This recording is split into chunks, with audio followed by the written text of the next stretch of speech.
New Zealand की एक तारीख है और वहां पर हमेशा से सीमर्स ने और फास्ट बॉलर्स ने बड़ी अच्छी परफॉर्मेंसेस दी हैं। देखें, सबसे पहले तो आपके सामने सारी चीजें हैं कि पाकिस्तान में भी लो बाउंस है पिचों में, और उसके बाद यूएई में भी लो बाउंस है। तो जो न्यूजीलैंड की पिच है उसमें थोड़ा बाउंस ज्यादा है। ठीक।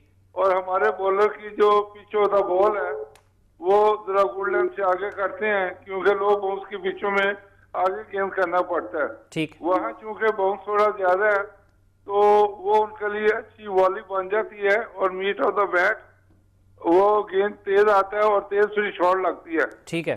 थोड़ा सा शॉर्ट ऑफ लेंथ गेंद करना चाहिए था, और विद इन द स्टंप्स, और स्टंप्स के अंदर भी उन्होंने देखें विद इन द स्टंप्स किया है, थोड़ा शॉर्ट ऑफ लेंथ, और पाकिस्तान के बैट्समैनों को मुश्किल पड़ी है।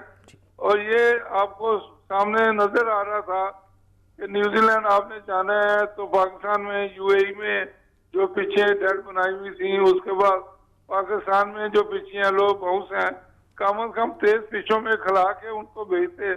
उससे पहले भी आप देख लें, अगर आप बांग्लादेश की बात करें तो वहां भी लो बाउंस की पिच थी। उसके बाद